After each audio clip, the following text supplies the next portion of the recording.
வளர்பிறை பஞ்சமி திதியில் வராகி அம்மனுக்கு விரதமிருந்து மனதார வழிபாடு செய்தால் தீய சக்திகள் அனைத்தும் நீங்கி வீட்டில் மகிழ்ச்சி உண்டாகும் என்பது ஐதீகமாகும்.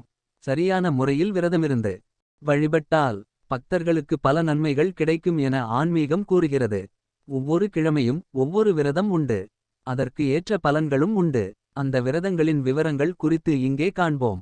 சப்த கன்னிகளில் மிகவும் சக்தி வாய்ந்த அம்மனாக வராகி அம்மன் திகழ்ந்து வருகிறார். இவர் சப்த கன்னிகளில் 5வது கன்னி ஆவார். வாழ்வின் பஞ்சங்களை போக்கும் அவதாரமாக இவர் போற்றப்படுகிறார். வராகி அம்மனுக்கு வெள்ளிக்கிழமை அன்று விரதம் இருந்து வழிபட்டால் மாங்கல்ய பலமும் வியாபார விருத்தியும் அதிகரிக்கும் என கூறப்படுகிறது.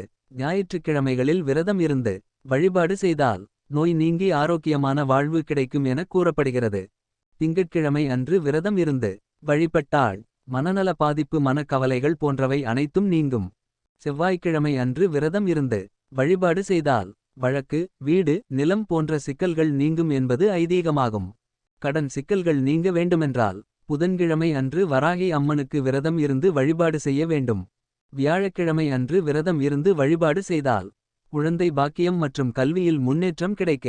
எந்த காரியத்தில் இறங்கினாலும் வராகி அம்மனின் வழிபாடு செய்தால் அந்த காரியத்தில் வெற்றி கிடைக்கும் என்பது நிச்சயம் என கூறப்படுகிறது.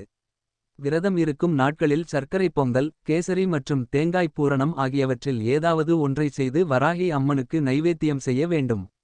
மேலும் சக்கரவள்ளி கிழங்கு வெள்ளரிக்காய் ஆகியவற்றையும் நைவேத்தியம் செய்து வழிபாடு செய்யலாம். இது போன்ற ஆன்மீக கதைகளை தெரிந்து கொள்ள நமது சேனலை சப்ஸ்கிரைப் செய்து ஆதரவு கொடுங்கள் நண்பர்களே.